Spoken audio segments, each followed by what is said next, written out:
What's going on, everybody? Welcome back to the Ignorant Genius Podcast. It's your boy Jay. Sorry, Air is not here. He had to take care of that itch. Yeah, but we have a special guest here. You may introduce yourself. Hello. My name is Omar Horton, aka with Josias, Spirit Detroit Podcast. Like, comment, and subscribe to Ignorant Geniuses and Spirit Detroit Podcast for thought-provoking content like this. I just think it was a perfect song to bring you, on the podcast right before the draft, and also with this impending free agency that's going on right now. Right. Just start off with some questions about when did you start your podcast? I think I started it after Patricia got fired. That's when I started it. I think that was a third tower. Yeah, I think that was necessary. I believe that was like the 21st of November, or either the 24th. I remember like the weekend. I was like, if I don't start this now, I won't start it at all. So that was pivotal in making it. So I didn't know nothing about necessarily podcasting, editing, or anything. I just knew I just wanted to have the time to speak on it. So, if people don't know, what do you talk about on your podcast? So during the season, it's more film study stuff. I've had videos go for 55K, 9K. More noticeably, I've noticed that, in this space, they particularly decide who the winner is or decide what you do. Like, I used to have reactions to the Lions trick players. I used to have unit by unit giving, teams grades, but they didn't garner any views. So when I started doing film study, and then I started, editing it a little bit, what I noticed was that people kind of chose me as that person, and the views started garnering it, and then the subscriber count went up because of the taped online. Because I can break down a 2 high safety, and I can break down a single high safety, or what they like to say, closed middle. So if I can break down coverages and really tell you what's about to happen on the plays, I feel like people trust that, they trust those analogies, or they trust that, synopsis of the game, that what happened or what was the overall theme. So that's been the most part. In the off season, it's different, where in the off season, I try to make predictions. I've made 4 or 5 going into 5 drafts with Brad Holmes. I predicted 9.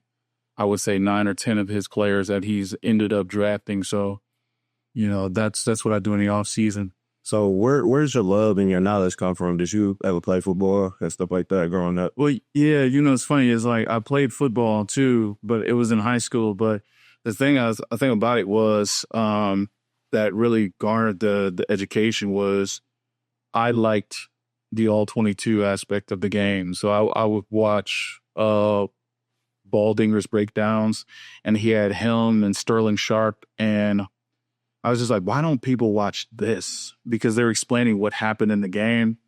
And I was in about 8th grade when I started really like watching that and diving into the tape. And then I loved like NFL films. So I loved like how they can make sports cinematic, how they can tell a story with the 1987 Redskins or the 1982 Redskins with John Riggins and all these guys. And I like that aspect of it too. So those two things kind of like, that's where my channel really comes from, is that those impressions of NFL films and tape. And then that's where my knowledge base comes from, because my introduction to the NFL, it was like, okay, what's going on here? What's going on there? And then my dad got Dish Network. Well, then we started seeing NFL stuff, and I would have the NFL like on every day.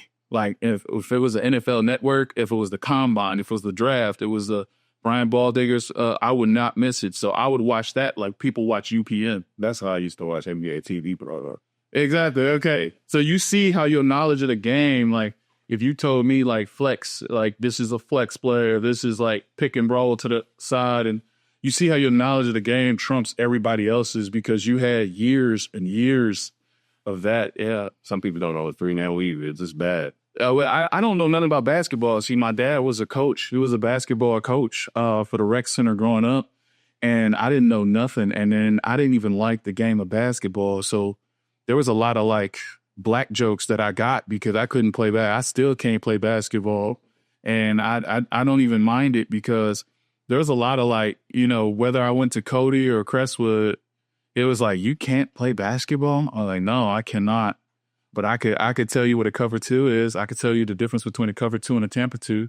But they don't want to hear about that. So they don't want to hear. It's like black kids don't play baseball. And so I text. Yeah. So going into this free agency, it's been pretty active. I'm going to ask, which NFL team do you think had the best free agency? You know, it's funny. Like when we grade that, we really have to like fast forward to like a January because, you know, titles aren't won in March, you know, Super Bowls aren't won in March. But if I were to quantify it as, you know, probably who got better, I would say the Bears, you know, sneakily, got better. Like you bring in an all-pro left guard, right guard, or Tooney, and then you bring in a new Jonas Jackson. Yeah, those three pieces, you know, and then you get Dahlman. Dahlman was like the best rated center that was healthy in the actual free agent class. So, you know, whether you quantify it by who spends the most money or whether you quantify it by who got better talent-wise, I think the Bears probably got better talent-wise. Like the Patriots got better, but I think they just spent the most money because I don't think they feel on the whole. Exactly. I think what they're doing is they're trying to get out there and compete to level with Bills and the level of Miami, but you have to create culture and you have to do certain things first. Washington got better as well with that trade with Tunsil. They got Debo. Yeah. Like Debo to me is washed though. I think in that system, if we got killed, if the Lions got killed with that screen, what do you think is going to be with Debo? Yeah. So and you know it helped their running game too. So they're not dependent on getting a running back. But I feel like if you make Debo a wide receiver, I feel like he's going to slow your offense down. But if you give him that running ability like he had, and they were up slot. Yeah, slot. He has to be a slot at that point. He has to be because him being in and out of the break is elite. Got to catch the ball. Yeah, he got to catch the ball. I think another one is Minnesota. Minnesota got their guys back, but they also added some the most money. Yeah, them and New England and the Bears spent the most money of any team. So to go into that though, like why isn't Brad? I know Brad is adding guys. I like the pickup of the linebacker from Indianapolis. I looked at his stats. It's not eye-popping, but I think he might have a little juice to play that rotational role, maybe like a Rodrigo or something. Okay. I think he has the mentality in there. Right. I don't know if he got the chance. You know what I'm saying? But maybe if he got a chance. He had 19 tackles in the game. Yeah, there's something to be said about that. So, you make a good point. I think that you make a very valid point. And I think that, here's what I'm going to say. There are a concordia of Lions fans that believe that if we weren't injured, we could go to the Super Bowl. If that is the truth, Brad believes that as well because of the moves that's not being made. He believes he can run it back with the same team. But Lions baby leg though. Yeah, exactly. He has a baby leg. So that concordia of Lions fans feels like, okay, they use the injuries as an excuse. You had 16 injuries on defense. However, those were 5 key players on defense you lost. And 3 of them were probably notable. 3 of them. You had your 2 safeties. You might as well go play ball because you played those guys. All those guys that were back there had over 100 snaps, with the exception of number 40, who came in for 2 or 3 plays. Yeah. So I think that Brad Holmes sees that not as an excuse. He sees that as the real deal. Like, oh yeah, I think we would have went to the Super Bowl with the injuries. The problem with Lions fans is they say stuff like that. And then they say, let's go get Joey Bosa. And then they say, let's go get this. So they use the injuries as an excuse, like as Teflon excuse. And then they start, being enamored with talent that hasn't really contributed nothing in the last few years. So they say Devon Landry and they say this, or Harold Landry, or they say this and this and this and this. And they say all these people and they say Myles Garrett. I did want Myles Garrett, but I had to tone it back and realize, like, I thought he was the most sensible big name because of the simple fact he still had years left on that contract. And people now they're yelling out Hendricks. And it's like, do you know he's 30? He's 31 and he's due a contract where the bar has already been set by Crosby and Myles Garrett. He had 13 sacks? Yes, sir. Yeah, he has 17 sacks, led the league in sacks. I feel like Hendrickson's not in play because Joe Burrow wants to win. And Joe Burrow has like leadership qualities to where the ownership is listening to Joe Burrow. So whether or not Lions fans like it or not, the Trey Hendrickson thing might go down during the draft and it might not go to you because right now you have Brian Branch. Kirby Joseph is expected to make $20 million a year when you do his contract. Aiden Hutchinson is projected the same amount. And then I don't see a situation where we're paying a safe cornerback, DJ Reed, for whatever Reed. Yeah, we're paying DJ Reed $14 million. Kirby Joseph is making $20 million.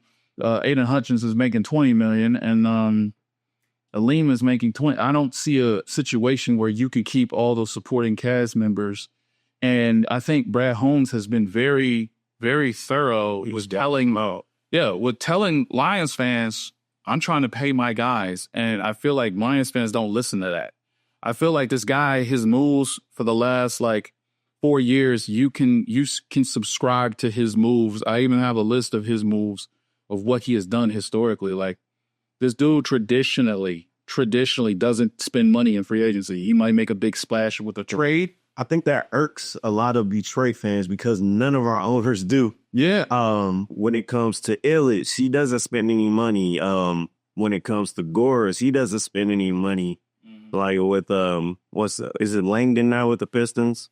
They don't routinely spend any money, but I think it's just the fact of with certain sports and certain teams, it's like Detroit is that city you want to go to. I think now with the Lions, Detroit is the city that people want to go to because of the culture. Yeah. So I don't think like the teams that we have here, they don't have the culture that people want to be here yet. Besides Bonds. I mean, yeah, we call it culture. Like a lot of these, I feel like a lot of these people in sports say one thing. We just see Myles Garrett say one thing and do another. We just say it was a power play. He makes this power play and has all these people going for it and making content about it. And I just kept saying okay, if he's going to be a Lion, make him a Lion. A lot of YouTube content creators want to have a click of they want to get a click. And so they talk about Myles Garrett. The only person I know that's valid in his critique of the pass rush is the person who's been talking about pass rush the most for 3 years, and that's Lion Syndicate. So shout out to him. But other than that, the rest of you are between the ages of 5 and 35 saying pass rush, pass rush, pass rush, but you don't even know what's going on the field. So I feel like there's some people that have an idea where we should go with the free agency and pass rush, but they don't have the know-how to know, they're not connecting the dots. This guy has been very, very transparent. He's every day. Yeah. He paid a guy $8 million signing bonus, and then the guy got $2 million on the top of the year to be a number one receiver, and that was DJ Shark. And they drafted, a month later, they drafted Jamison Williams. They gave DJ Shark a 1-year deal, and they drafted Jamison Williams. So Lions content creators we're going to have a lot of speed on the outside. No, this guy is a stopgap. So when we get Jamison back, he won't be on the team no more.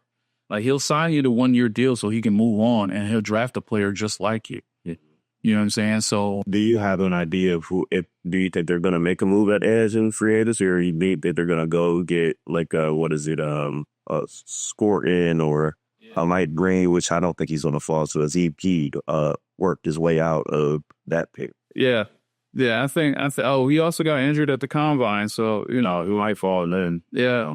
But I will say this: I like Scorton for what they do. The Lions like a lot of length on the defensive end, and they don't really like defensive ends to be too dominant. There's a joke I make that they don't like elite players. at searching the position. You're a monster already. You need a monster on the edge. Jack in the second round is interesting as well. Jack Sawyer. Honestly, I don't know. I would rather have Josiah Stewart. Oh, okay. Isn't he like 6 foot? He's 6'2". Okay. But I think, it's so, I guess that's just the bias. Yeah, he's going to double up. That's it. Just the bias in me. I hate Jack Sawyer, but, okay. I still like, I don't like his attitude. Okay. I guess that's something that Ohio State is, yes, he just, I don't like. No, yeah, I'm not saying. But he's a heck of a player, but dude, don't you think I feel like he reached his cap. You know what he's gonna be. Gonna be the high floor players. Like I think the Lions like high floor players. I think they like high floor guys that they can depend on. Those. Well, the thing about defensive end draft, like it to go third round and still maybe get an elite guy. It is a possibility. I feel they're going to double up at the position, but most importantly, I think that when we're talking about edge, I feel like they're not going to get some type of classic guy. They could get a guy like Birch or Scourton that have length and strength. And they could, what if they just get one edge and then they just go with a DT? See, my goal for this team is to have 2.5 players or 2.5 starters that can come in to this defensive line, whether it be 2 ends or whether it be a defensive tackle on a defensive end and some type of rotational defensive end. I wouldn't mind the offensive tackle either. You wouldn't mind that? No. So what happens with the development of Manu? And what happens with the development of Sorsdal? I'm not saying first round, but I wouldn't mind throwing in there. What about Vincent from the HBCU?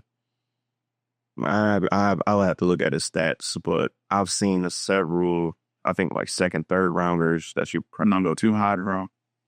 Too high, bro. My vision for this team is the first 4 rounds is defense.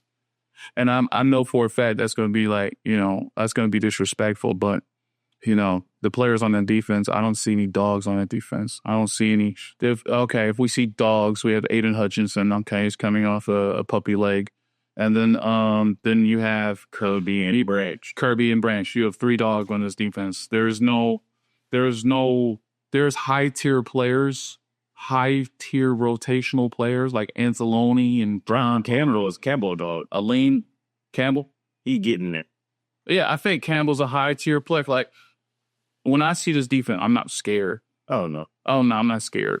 I wouldn't be scared if I was Jalen Hurts, if I was like Josh Allen. Josh Allen had 68 yards. I believe. Like, Eagles had, 3 to 5 dudes on that's what I'm saying. Line. That's what I'm saying. Like nuts. Right. That's what I'm saying. And then they've been drafting like that for the last 4 years where they always get a defensive lineman. Detroit has been drafting where they always get a defensive lineman in the draft. They've gotten Pascal. They've gotten Aiden Hutchinson. They've gotten, what's his name? All these guys. But these guys don't produce at a higher click or a higher rate. You might like James Pierce. Do I like James Pierce? So they're saying that he might fall, but he has character issues, apparently. Yeah, apparently. But I think I like James Pierce in a 3-4 for him. James Pierce reminds me of Deion Jordan, where he's like that skinnier edge defender. He can come into a 3-4 team and really be asked to produce. I think he's going to be better in space as opposed to coming off the line. So I think what he has value in is a Pittsburgh Steelers or a Miami Dolphins, where you're just going to ask him to rush from space and you're going to ask him to do that. And then we build on zone defense and we build on that. When I look at the Lions, they need a guy who can rush from space, but also can put his hand in the ground and run defend, because you need to be able to run defend the gap and the gap and a half, the space behind you. So you're going to need a guy with length and strength, and you're also going to need a guy who's active and not plays passive. There are some plays with James Pierce where he plays very passive if it's not 3rd and 5, 3rd and 8. And he's not actively rushing. So that learning curve for him is going to be different. But if he goes to a 3-4 and he's asked to do X, Y, and Z, I think he'll be a better player. Do you, moving on from the Lions and draft talk, what do you feel about the Bengals mortgaging their future on 2 wide receivers? I think that's just to acquiesce to the Joe Burrow complaints. I think Joe Burrow is very interesting as a person because he cares about the team getting paid and the team winning Super Bowls. And I think that he feels like we are on the midst of a Super Bowl. Now, the interesting thing about the Bengals that no one mentions is they have 7 people in their scouting department. They have 7 people. This is the job. A scouting department usually consists of 10 to 20 people. Okay, to be very good, to get gems, you need 10 to 20 people, regional scouts. Okay, I believe the Lions have 15 to 17 guys that are regional scouts, and then they have high tier upper guys like Brad and Dorsey and Agnew, and then they have the director of personnel. They have 7 guys in their scouting department. So this is what the problem is. They feel like they can do what Kansas City did in 22. Kansas City drafted five rookies that end up starting on that Super Bowl Kansas City team. They drafted Nick Bonito. They drafted Chanel. They got Joshua Williams out of HBCU. They got, I forget. They got Nick Bolton out of that draft. So they started 5 rookies. And they say, wait, look, we're going to get there. But when they draft rookies, I expect those rookies to play and be adequate. When Cincinnati drafts rookies, if they're not offensive players, I'm not certain. Yeah, and that defense is right. It has a lot of holes, and you're mortgaging your future on 2 wide receivers that you already seen what they can do together, right? And they can't do anything without the defense. Right. But I seen Joe Burrow had a 500-yard game. Yeah, and it's still lost. Yeah.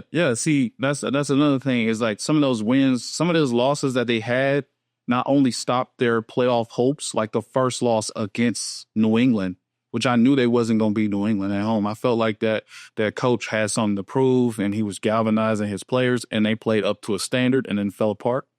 But I feel like there was 2 games that got away from them. One game in particular was New England. If New England loses that game, they get the first pick in the draft. If New England wins that game, guess what? Cincinnati is 1 game off the playoffs. So, you see how they could have just held you. They didn't need that 1 pick anyway. They didn't need that 1 pick anyway. But I feel like I just feel like Joe Burrow and company, they're mortgaging in the future. They're betting on what they're good at, and they're betting on their offense. They're betting on spreading around. They're betting on that. And ain't it? Yeah. And if they can get defensive players in this draft, I assume they can actually make a run, because with them, they don't need a seeding. They don't need a number 1 seed. They don't need to be at Ford Field and charge people $900 to sit down. They don't need to do that. They know that, bar none, no one's going to go against all these weapons. No one. But to be honest, I mean, they got Higgins and Chase. They got a solid running back, and then who's their tight end? I think it's by committee, isn't it? Yeah, I think it's by committee because they lost Suma like a couple years ago. Yeah, their defense has to be at least average. Yeah, well, so yeah. You move forward from football. So I might don't really know too much about basketball, but have you been looking into the NCAA tournament? It's funny. I have not, and I am so basketball stupid. I swear to God, the whole podcast could go left because I need to learn from you. I don't know nothing about that. Like, I know that the ball goes in the hole. I know about people getting the rebounds. Apparently, rebounds matter. I know that there are elite guys and they're super contract guys, and that's it. I mean, one of the most exciting, I would say, postseasons in all the sports is March Madness, I would say. That's it? That's really? It's one of the most. Would you say that, Josh? I would, yeah. Because it's like, it's cutthroat. It's win or go home. It's like an end of the teams. Any team could win that game. It could be a 16 seed knocking off a 1 seed. You know what I'm saying? So that's why football is better. It's like exciting. Yeah, I understand it, but I don't know who those guys are. Like, I don't know. Like remember you learn Lowell. Remember Lowell? Like, they were a burgundy team like for years. Loyola. Yeah. Wow. I was like, what the heck? And I think they went to the 4. They went to the 4th. Yeah, it's Final Four. I did post something like that. And then I'm crazy. You had Michigan State some years back. Michigan State is doing good this year. They lost in the Big Ten tournament. I looked at that bracket of the Big Ten tournament, bro. Yeah, that shit is treacherous. all those teams that you got to go through to get to the championship is crazy. It's shout out to Michigan for winning. First of all, for winning that Big Ten tournament championship. Oh wow, they won a Big Ten championship. Yeah, tournament championship. I don't know. I'm like, is it? Yeah, they're pretty good. I'm scared of this first round. Because the UC San Diego, they're like top 10 in turnovers created. And then from what I understand, they have 3 guards to match up against our 2 7-footers. So they have 2 7-footers from Michigan? They have 2 starting 7-footers and then another one on the bench. Does that work? That works. It does because one of them is a stretch. Wow, he can shoot? And dribble. So I'm not saying this to be facetious. I really don't follow basketball like that. I really don't follow. But I remember sit down and watch the Michigan State game. For Michigan State, that's coming up. Yeah, it's this week. Michigan State has a really good team this year. They got Jason Richardson. So you don't know what Jason Richardson. I know who Jason Richardson. I played NBA 2K Live. I played NBA Live. Jason Richardson. He's a dog. Wait, Jason Richardson. You know, not competent. It's playing for Michigan State. No, NBA 2004. I'm gonna make this prediction that I think that Michigan State's gonna be cutting down the nets at the end of this. They're winning. I think so. I think they have a perfect road to the Final Four in the championship. Okay. And I think they have a team to do it. Now, it's March Madness, anything can happen. So who knows? Okay. So with the bracket, do they need a seeding? Like, do they need some type of like? Because I know like there's a little travel. No, they put them in region, so they play a certain game and they can play a certain amount of games. And one of them region is number 5. Yep, and Michigan State's there at 2 seed. So okay, this is what I mean. Like, so chances are they're gonna play Marquette or New Mexico. They're gonna play Marquette. Oh, okay. Yeah. I didn't want to say that because you say anything can happen. But I know what Marquette is. That's Dwayne Wade. Yeah. And then Iowa State solid, but UC San Diego and Michigan needs to watch out because they're a high turnover team. You got is the Big Ten like the toughest conference? Yeah, they're one of those. They says SEC. I said one of them. Yeah, it's this between us. But basketball, Big Ten is like up there. Yeah, because I've seen them Big Ten teams and things. Yeah, that's why I said the Big Ten tournament and the SEC tournament. They're treacherous. Look, I know when I don't know something, so you're not gonna get. Look, when it comes to baking, I don't know how to make no pies. You're not gonna get. But I'm going to be inquisitive, and I'm going to try to learn about the pie and, you know, how do you do that? How do you get the flour and the shortening? And do you watch any TV shows? What's one of your favorite TV shows? My favorite TV show, it comes in seasons. So my favorite TV show right now, honestly, anything I can watch and I can just put on is Invincible. Or matter of fact, you know, it used to be Marvel stuff, but Marvel then fell off.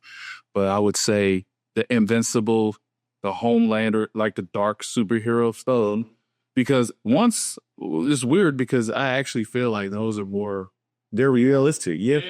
It goes off of actual human nature. Everybody's not going to be a good superhero. Right, exactly. Like, some people going to get those powers that go straight to the... I know all this stuff. Exactly. Especially when you're dealing with aliens and stuff. Like, Mark's an alien, and he's coming from Viltrum, and the Viltrumites have this world domination plan.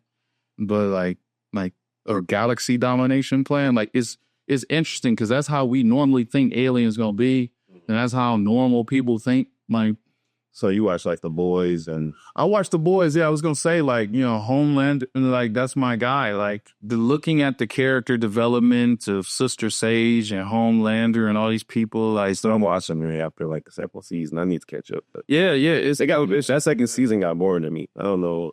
I think the second season sets up the third season, and the third season does a lot of good work to set up the fourth season, which should be the last one.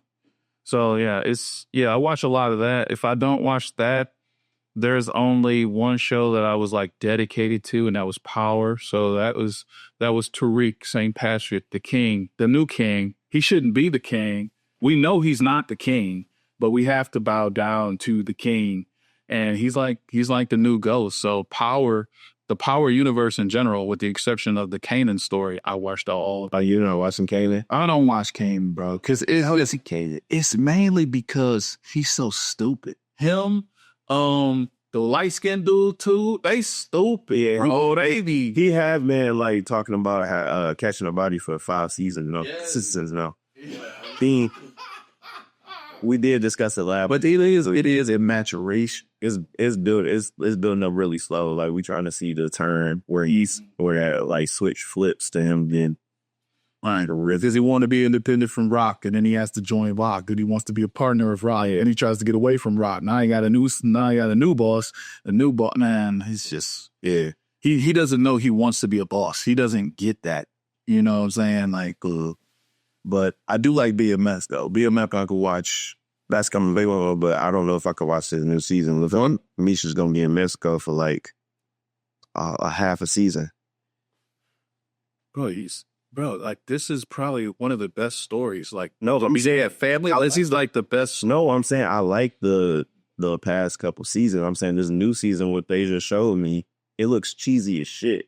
No, bro, this really happened. Like, bro, I'm telling you, this is like, oh, really went to Mexico fighting tigers and shit?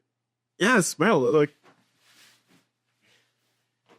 this is as Detroit, bro. This is like a legendary story. And this is as Detroit as Fago Pop. This is like, yeah, everybody knows somebody in BMF.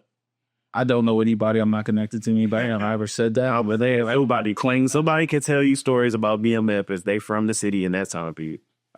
I don't know. I do not gang bang. I am not gang claim. I don't know. I'm just telling. Y'all ain't gonna wrap me up in no Rico. All right, so we can close this out with a blind ranking game. Okay. Current and all time. It's more all time than current. So okay. The thing about it is, so you go. I name a player. Yeah, you have to blindly rate them, and it's 1 and 2, 5. It's 5 of them, so out of 5. So I know I'll start. Let's go. Peyton Manning, 5. Joe Montana, 4. Dan Marino, 4. You gotta pick Flood. So oh wow, I ranked the top guy and I give him a 5, and oh my god, I thought it was like their skill set. No, it was like right. So okay, all right. So Peyton Manning, like his whole resume. So you gotta rank him. I gotta rank him 1 through 5. 5 after. Okay, and that is tough. Joe Montana, 3. Dan Marino, 1. Pat Mahomes, 4. That's perfect. Tom Brady. What? I ran out of numbers. Oh. 2? Dang. See, if I knew Tom Brady was on the list, that's crazy. Tom Brady's on the list? Dang. That reminds me of a Lil Wayne thing. Let's joke out. Dang, because I thought it was just going to be, when you start out with Peyton Manning, I thought it was going to be just Peyton and then whatever. Oh my God. Yes, we can segue to music real quick. Okay. I was like, well, I know you listen to Sosa. Did you have a chance to listen to that new Playboy Cardio? So I'm gonna tell you this. And I'm gonna tell all the alternative black folks that I'm not a Cardi guy. I was trying to listen to it for the podcast. I tried to too. Like, dang. See, that's the problem. If it was 2016, like younger brain than me, I probably could have, but listen to it turned my brain into mush. Right. It's like he was literally not saying anything. The beat's sweet though. I like the beats. But like when I like dove into it and listened to it, I'm like, bro, he's literally he could just say applesauce. Yeah. Fried egg. I'm at a point and just put it on a hard beat. Yeah. That's all his music is. I think we're at a point in our lives where we have kids, and now we have wives. And we have, like, I'm at the point where I'm just listening to King George. Okay? I'm listening to, I've been searching. Oh. That's where I'm at. I'm at the point in my life where I'm ballroom dancing in the living room. I'm at the point in my life where if I'm listening to rap, it's Kendrick, J. Cole, or Big Sean, who's not a lyricist. who's never been a lyricist. But I feel like there's a maturation. I feel like Big Sean was put into that category. No, Big Sean has never been a lyricist, bro. Josh, was he putting it into that category of being a posses? I was You would put Big Sean with lyricists. not like elite, but he definitely He was put on that category. He was put into that category. How so? When he was being I feel like put up when he was being put up against Cole, Kendrick, Wayne, all of them. I think more people started doing that after like the Dark Sky Paradise era. You know what I'm saying? That's when they started like, okay, this ain't bird. I mean, it is what it is, bro. You know, Dang. I'm about to miss that train because Dark Paradise wasn't good to me. No, a lot of people. I liked the one with the blue and the red. Oh yeah, I like that. And it started off with the lights on. yeah. I know some odd. I was like, this dude is cold. Like, he ain't on that kid stuff no more. Look at Dark. You've heard I really like them rapping first. Yeah, I felt like Dark Paradise was off. Okay, he was in a new space. He was experimenting. I felt like he was experimenting with Dark Sky Paradise. But I listened to his new stuff. And I see your last podcast on it. I disagree with y'all vehemently. I thought his new album was his best project. I still think that Detroit, The originally, that mixtape. Yeah, But he's that best project to me. no, that's a fact. I don't include that. I like that Big Sean. I don't want to hear about your life. I want to hear you rap. You don't wait. You don't want to hear about rappers' lives. So you're thinking about I Decided. Yeah, that was the album. You telling me, hold on, Big Sean, you don't want to hear about his life. No, I don't. He's a father. He's a parent. He's almost married to Janae Aiko. Yeah. He's got to mature. Like, that was the problem with him before, was he never matured. Like, none of these rappers have a Jay-Z moment where they give you a moment of clarity, where they give you a blackout, or where you give me, like, Drake hasn't had that. Like, none of these guys have had that stuff except maybe J. Cole. Do I say Wale? Maybe. I would have to think. Yeah. I would have to think. Wale had a good run though. He had a good run. And then when he was already matured too. But when he came, crazy part is that when I heard of him, it was Nike boots. But anyway, yeah, you missed a lot, bro. But you got in with the good part though. That's the Wale. They got what game I was playing. If I was putting somebody on Wale, bro, Nike boots would be the first thing I put him on. But he had like what was the Gifted? That was trash. I like that. I'm sorry. I cannot say emphatic statements like that. I just said his opinion trash. No. Yeah, no. The gifted pales in comparison to I'm not saying it was good as. No, it's not like that. I'm just saying, like, have you heard All About Nothing? Or, Yeah, have you heard the Nothing mixtapes? But I'm just saying those are chords that does not pale into comparison of those, because that's a whole genre he's created, like that whole that's a story. Like, yes, like he takes you on a trip with those. Like, yeah, I'm saying here, I didn't find it terrible. Oh, okay. I'm Gifted, yeah. I wish he gave us more on the Gifted. I wish there was more. I felt like he was trying to do stuff like that was. I felt like he was on his J. Cole, I'm trying to be cool with everybody type vibes. I'm trying to be personable with everybody. I don't like that. I like real, like, lyricism. Like, I'm gonna go at your head, like control verses, like, and then I like storytelling to where it's like Good Kid, Mad City, Good Kid, Mad City. That's a classic. Do you think Big Sean has a classic album?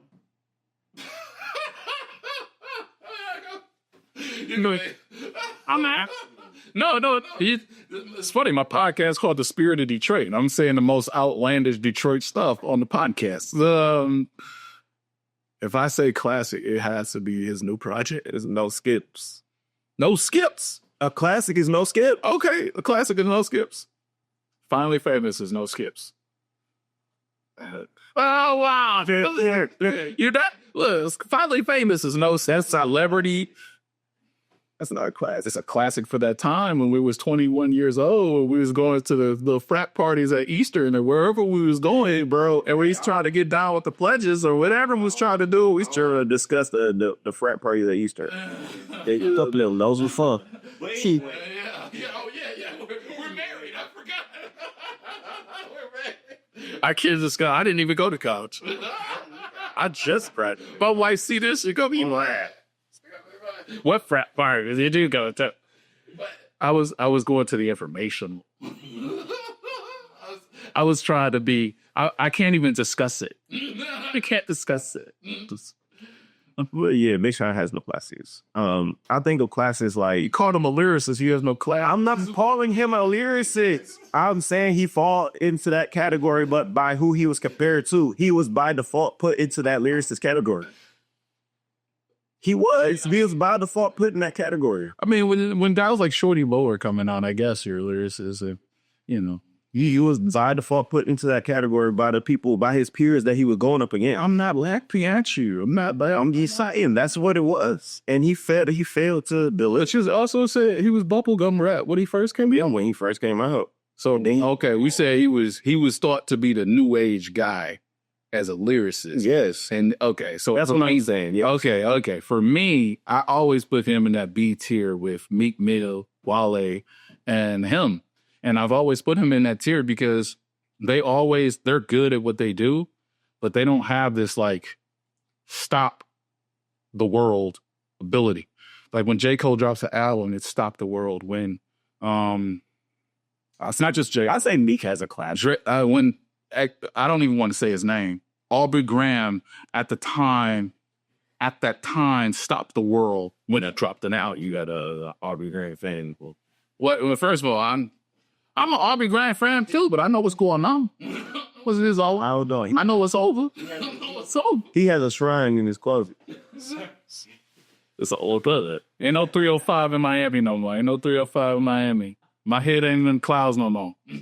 Aubrey Graham needs to get his head in the books. Okay, he needs to. Matt Scorpion is his best project. To me, if you want to stay head in the clouds or nothing was the same, those are classic projects. That's when he tried to bring. That's when he tried to give us something. But then guess what?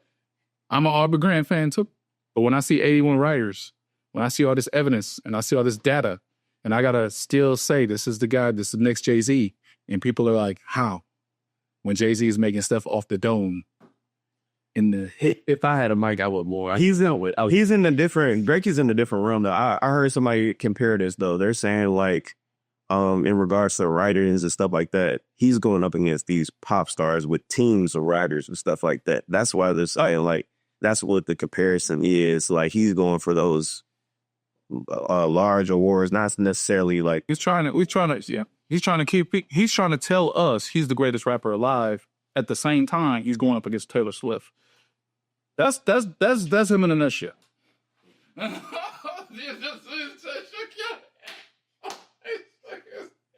You said, buddy, is crazy.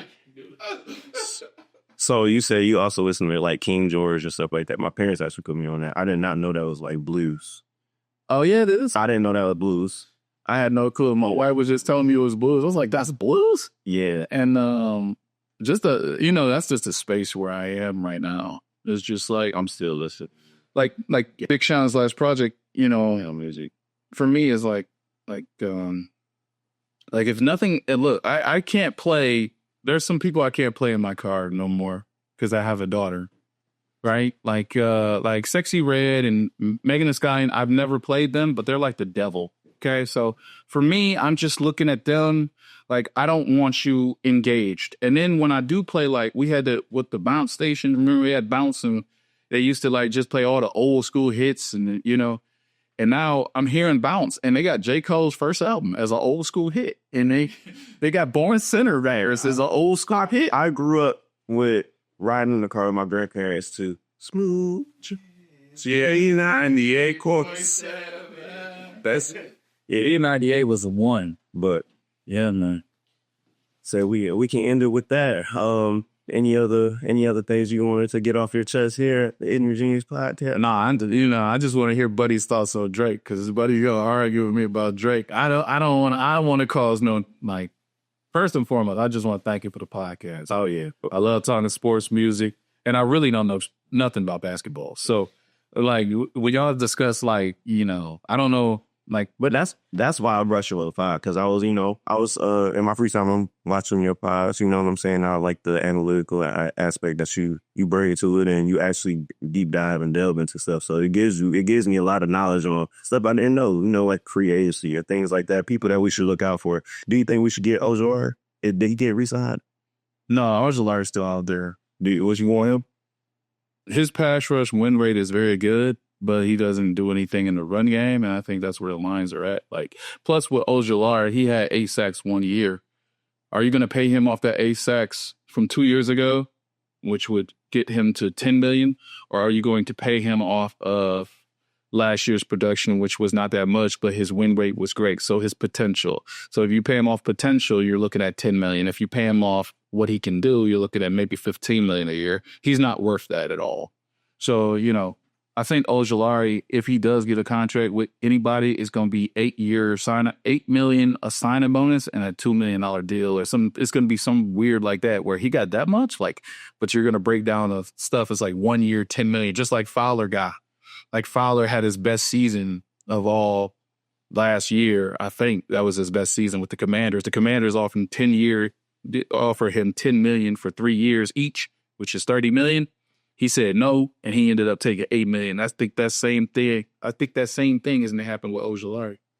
See, I do appreciate that you watch. I can speak truth to power with the football. With music and stuff like that, nah, I'm not. Just turn me on. Turn the TV on. Turn the TV on. The best rapper in the world is to turn the TV on. We get game over.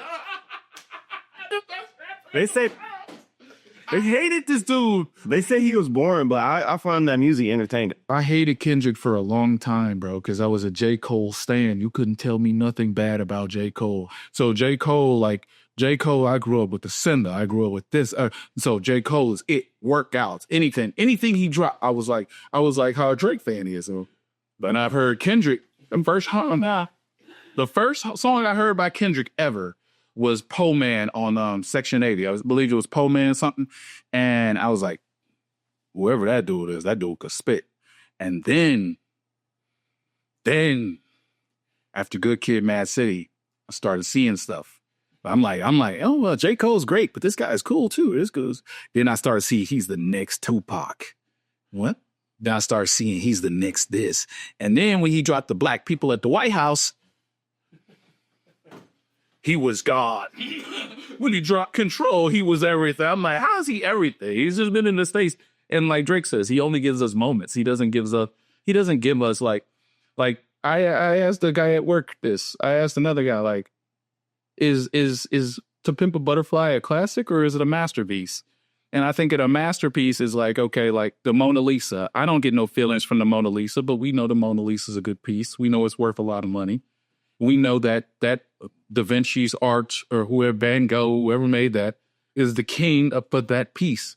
And I feel like Kendrick's To Pimp a Butterfly is that piece. Like, it's not a classic. It has no replay value. I'm not listening to Mama. I'm not listening to none of them songs, bro. I might listen to Sing About Me more than I should, but that's on a different album. So he's not, bro. People crown that album like it was groundbreaking, like We Gonna Be All Right was. The visuals. I didn't like that album. It is too far left from what you... Whoa. What did you tell you? He had to make that statement at that time. No, I'm just saying What's saying it? No, from what I was like listening to of Kendrick, and then you dropped that, it's like it was on a whole nother sphere of what he was, what I thought of him at the time. What'd you think of him at the time? That was Good Kid, Mad Cities. You know what I'm saying? I'm just saying, look, they were calling him the second coming of Tupac, and he's the next Biggie Smalls, and they've used all these great hyperboles for him because of this album, and I'm like, it's all right. You saying, well, I didn't expect that from him, but that's the only way he's going to go. Black or nothing, like all black at the White House with the Obama in there. And that's the only trajectory he has. This album he just dropped, I didn't even know he could do that. I had no idea that though. It was it was a great mix of entertainer songs. Just like he grew as an artist. It was a great mix of new. It's his cultures. He got LA people in there. This is the most classic Kendrick album ever. This is his best project. We can say it's the best, like most well-rounded Kendrick album. Oh yeah, because it's going up against Good Kid, Mad City. So yeah, It gives you everything that you wanted from a rapper. it's the perfect project. Drake cannot come back from this. He started this. Yeah, he for sure like digged up his grave, then threw him back in there, pissed on it, and then dug him up again. I want to do the thumbnail like Kendrick's back. He did him dirty. Yeah. You know what's funny? And Drake did not have to respond to that little. No one plays that record no more. That Future record with Metro Boomin and the beats. No one plays that. No one plays. No one cares. He could have not responded and had a good life. And he literally gave birth to this beef. He literally gave birth to. It's sad, bro. It's sad. Death of a dynasty, bro. Last time I seen Drake, it was on Instagram. He threw his chancla up the mountain. Oh no. This is even worse. It was last week. I see someone say, "I'm worried about Drake," and this is why. And I read the description. He apparently paid for a club all the way out, like booked a club. He's the only one in it, and he's gambling on his computer. And every time he wins on the gambling, confetti drops, and there's no one else in the club. It was really sad, bro. I wanted to cry for Drake because he's done. He's irrelevant. Josh left Steve. Are you still here? He said. Hey, what's up, man? He just sold 300K as so. Oh, that So yeah, if you listen to 300K, you should listen to Tory Lane's house. I listened to the song with DDG and Tory Lanez. I didn't even know Tory Lanez dropped the album. Yeah, it's like my wife put me on R. Kelly's little records. He making it from prison. No, that sounds like it's off a jail phone. Tory actually made like an actual album in jail, and it actually sounds sonically like amazing. Like I don't even know he was in that set because. But Tory is the best. I'm about to wrap up here. Yeah, do you want to tag your stuff? Oh yeah, Podcast where they can reach you at and everything like that. Spirit of Joy Podcast. Like, comment, subscribe to Ignorant Geniuses. This is probably my best guest experience. I don't get brought on a lot because people think I'm just a football nerd, but I'm obviously, you see I got a little personality. Hey, we pull everything, out of people. Pause. Yeah. Whoa. The diddler. What the diddler over here? But nah, I love the show. I love what you're doing. I love the space that we have. I love just shout out to Ventrex or shout out to Raw Av. That's the space as well as the cameraman, the editing, everything is just top notch. And I want to do business in Detroit. Oh, yeah. A lot of podcasters that talk Lions football. It's interesting. They say I am Lions or Lions this, Lions that, Lions. I'm not going to disrespect their names, but there's only one podcast that says they're the spirit of Detroit. There's only one. Heard it here. Very here. Do it on this platform. Damn. All right, so I'll have a good week. Hey, shout out to Motown Candle League.